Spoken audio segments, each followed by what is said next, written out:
آج کے لیکچر کا ٹاپک ہے امام الانبیاء صلی اللہ علیہ وسلم کی دعوت قرآن، اور یہ ٹاپک ہم نے ڈیڈکٹ کیا ہے سورۃ الانعام کی آیت نمبر 19 سے۔ بسم اللہ الرحمن الرحیم وَأُوحِيَ إِلَيَّ هَذَا الْقُرْآنُ لِأُنذِرَكُم بِهِ وَمَن بَلَغَ۔ اے محبوب صلی اللہ علیہ وسلم آپ فرما دیجئے کہ مجھے قرآن اس لیے وحی کیا گیا کہ میں اس قرآن کے ذریعے تمہیں بھی خبردار کر دوں، تمہیں بھی تبلیغ کر دوں، اور جس تک یہ کتاب پہنچ جائے وہ بھی اس کتاب پر عمل کرے اور اسی کے ذریعے تبلیغ کرے۔ تو اس کی وجہ سے ٹاپک کا نام رکھا گیا ہے امام الانبیاء کی دعوت قرآن۔ تو آپ صلی اللہ علیہ وآلہ وسلم کے ساتھ جو قرآن پاک کی نسبت ہے، آپ صلی اللہ علیہ وسلم کا جو انسٹرومنٹ آف تبلیغ ہے، وہ ہم سے کوئی ڈھکی چھپی بات نہیں۔ اس پہ میں کئی دفعہ پورے لیکچرز دے چکا ہوں، اور ہمارے جو یوٹیوب پہ لیکچر پڑے ہوئے ہیں 720085 720085 یوٹیوب پہ چینل کا ایڈریس ہے۔ تو اس پر جب سورہ آل عمران کی آیت نمبر 164 آئی تھی، لقد من اللہ علی المؤمنین اذ بعث فیہم رسولا من انفسہم یتلو علیہم آیاتہ ویزکیہم ویعلمہم الکتاب والحکمہ وَإِن كَانُوا مِن قَبْلُ لَفِي ضَلَالٍ مُبِينٍ۔ وہ آیت آ بھی جائے گی آج کے درس میں۔ تو اس میں نے کافی ڈیٹیل کے ساتھ اس انسٹرومنٹ آف دعوت کو میں نے ایڈریس کیا تھا، اور اس پہ ہمارا یہ پورا ایک ریسرچ پیپر بھی چھپ چکا ہے امام الانبیاء کی دعوت قرآن کے نام سے۔ اور یہ ریسرچ پیپر اس لیے میں سب کو، جو بھی بھائی آ رہے ہیں نئے، ان کو دیے جا رہے ہیں تاکہ وہ یہ سامنے رکھیں۔ اس میں جتنی آیات ایڈریس ہوئی ہیں انشاءاللہ اس کو مختصر بیان کیا جائے گا آج انشاءاللہ۔ اس ریسرچ پیپر نمبر 4 امام الانبیاء کی دعوت قرآن صلی اللہ علیہ وسلم کی ترتیب بڑی انٹلیکچوئل ترتیب ہے۔ 50 آیات کے اندر پورے قرآن کی دعوت کا خلاصہ بیان کیا گیا ہے 10 سٹیپس کے اندر۔ ہر سٹیپ کے اندر کچھ آیات آتی ہیں، ٹوٹل اس کی کاؤنٹنگ بنتی ہے 50۔ تو ایک بندہ جو قرآن پاک سے ہدایت حاصل کرنا چاہتا ہے تو وہ ان 50 آیات سے گزرے، یا ان 10 سٹیپس سے جن کے اندر یہ آیات آئی ہیں، تو اس کو قرآن پاک کی دعوت کا خلاصہ سمجھ آ جائے گا۔ کہ جو میں نے اپنی زندگی میں قرآن پاک پہ کچھ وقت لگا کے چیزیں سیکھی ہیں، تو اس کو کوشش کی ہے کہ اپنے انداز میں پبلک تک پہنچانے کی کوشش کی جائے۔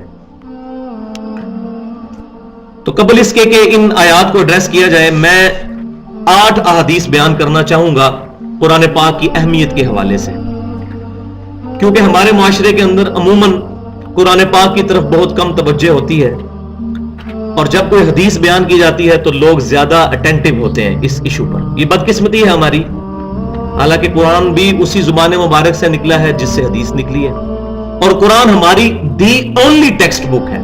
حدیث اور سنت ہماری ریفرنس کتابیں ہیں، وہ بھی قرآن نے ان کی طرف ریفر کیا، لیکن اوریجنل بک جس پر دعوت قرآن ہے، جس پر دعوت امام الانبیاء ہے صلی اللہ علیہ وسلم، وہ کتاب اللہ ہے۔ تو چلے کسی بہانے سے ہی کسی کے دل میں قرآن کی اہمیت پیدا ہو جائے۔ تو 8 صحیح احادیث، اور یہ 8 کا فگر میں نے اس لیے استعمال کیا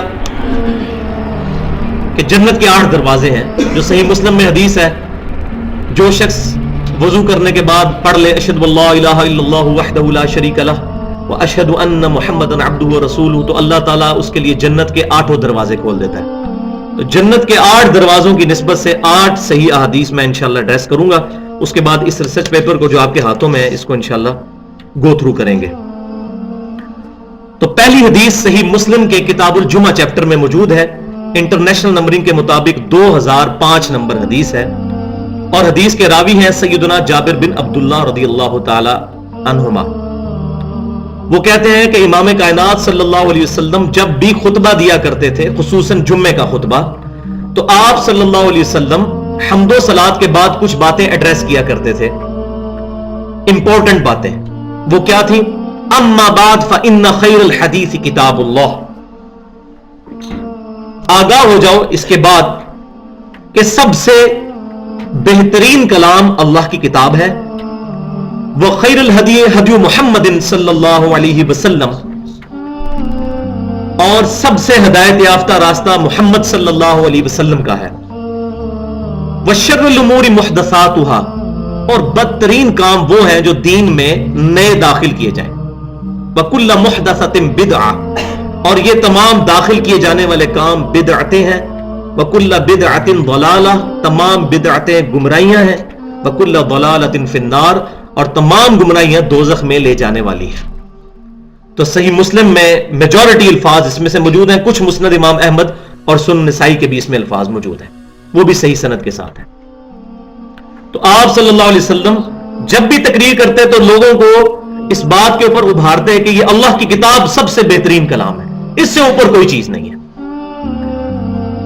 دوسری صحیح حدیث جو آج کے یوم عرفہ کے پوائنٹ آف ویو سے بڑی امپورٹنٹ ہے، وہ المستدرک للحاکم میں کتاب العلم چیپٹر کے اندر صحیح سند کے ساتھ انٹرنیشنل نمبرنگ کے مطابق 318 نمبر حدیث ہے. سیدنا عبداللہ بن عباس رضی اللہ تعالیٰ عنہما روایت کرتے ہیں کہ امام کائنات صلی اللہ علیہ وسلم نے حجۃ الوداع کے موقع پر میدان عرفات میں خطبہ دیتے ہوئے ارشاد فرمایا، میں اپنے بعد تم میں دو ایسی چیزیں چھوڑ کر جا رہا ہوں جن کو مضبوطی سے پکڑ لوگے تو کبھی گمراہ نہیں ہوگے. ایک اللہ کی کتاب اور دوسرے اس کے رسول صلی اللہ علیہ وسلم کی سنت. اور ظاہر سنت وہی ہوگی جو صحیح احادیث سے ڈرائیوڈ ہوگی. یہ آگے ٹاپک آ بھی جائے گا. کتاب اللہ اور سنت، یہ دو چیزیں. تیسری حدیث صحیح مسلم میں کتاب الحج چیپٹر کے اندر انٹرنیشنل نمبرنگ کے مطابق 2950 نمبر حدیث ہے، اور یہ بڑی زبردست حدیث ہے. اس کے راوی بھی جابر بن عبداللہ رضی اللہ تعالی عنہما ہے. حجۃ الوداع کی جو حدیث صحیح مسلم میں ہے وہ یہ حدیث ہے. آپ حیران ہوں گے، اس میں الفاظ یہ ہیں کہ جابر بن عبداللہ رضی اللہ تعالیٰ عنہما کہتے ہیں کہ نبی صلی اللہ علیہ وسلم نے اپنی گفتگو کنکلوڈ کرتے ہوئے ارشاد فرمایا کہ اے لوگو، بے شک میں اپنے بعد تم میں وہ چیز چھوڑ کر جا رہا ہوں، اگر تم نے اس کو مضبوطی سے پکڑ لیا تم کبھی گمراہ نہیں ہوگے، اور وہ اللہ کی کتاب ہے. یعنی کتاب اور سنت کا تو بیان تھا، لیکن کتاب اللہ پر اتنا ایمفسائز تھا کہ صحیح مسلم کے خطبے میں صرف کتاب اللہ کے الفاظ ہیں، کیونکہ سنت کو ماننا اصل میں کتاب اللہ ہی کو ماننا ہے. کتاب اللہ ہی نے سنت کی طرف ریفر کیا ہے، اطیعوا اللہ و اطیعوا الرسول. تو کتاب اللہ کی وجہ سے ہی ہم سنت کو مانتے ہیں. تو یہ الفاظ کتنے زبردست ہیں. ان الفاظ کے بعد آپ صلی اللہ علیہ وسلم میں صحیح مسلم میں الفاظ ہیں جب یہ آپ نے فرمایا کہ وہ چیز چھوڑ کر جا رہا ہوں، اگر مضبوطی سے پکڑ لوگے کبھی گمراہ نہیں ہوگے، اور وہ اللہ کی کتاب ہے. پھر آپ صلی اللہ علیہ وسلم نے صحابہ کرام علیہم رضوان کی طرف متوجہ ہو کر فرمایا کہ کیا میں نے اپنے رب کا پیغام تم تک پہنچا دیا؟ اگر قیامت والے دن اللہ تم سے میرے بارے میں پوچھے گا تو تم کیا کہو گے؟ تو تمام صحابہ کرام علیہم رضوان نے بیک زبان یہ بات کہی کہ اللہ کے رسول صلی اللہ علیہ وسلم، آپ نے اللہ کا پیغام پہنچا دیا، اس کا حق ادا کر دیا، اور آپ نے ہماری بڑی خیر خواہی فرمائی.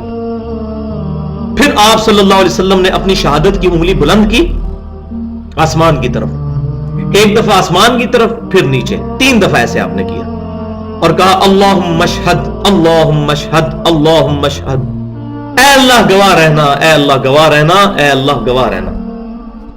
تو آپ صلی اللہ علیہ وسلم نے اللہ تعالیٰ کو گواہ بنا لیا اس بات پر کہ امت محمدیہ صلی اللہ علیہ وسلم نے یہ بات ایکسپٹ کر لی کہ آپ صلی اللہ علیہ وسلم نے دعوت قرآن ان تک پہنچا دی ہے. چوتھی حدیث صحیح بخاری اور صحیح مسلم کی متفق علیہ حدیث ہے. صحیح بخاری کے کتاب الفضائل قرآن چیپٹر میں انٹرنیشنل نمبرنگ کے مطابق 4981 نمبر حدیث ہے، اور صحیح مسلم کے کتاب الایمان میں انٹرنیشنل نمبرنگ کے مطابق 385 نمبر حدیث ہے. اور راوی ہیں سیدنا ابو ہریرہ رضی اللہ تعالیٰ عنہ کہ نبی صلی اللہ علیہ وسلم نے فرمایا کہ اللہ تعالیٰ نے تمام انبیاء کو کوئی نہ کوئی معجزے دیے تھے جس کی وجہ سے لوگ ان انبیاء پر ایمان لایا کرتے تھے، اور مجھے اللہ تعالیٰ نے سب سے بڑا معجزہ دیا ہے، وہی کا معجزہ، قرآن کا معجزہ.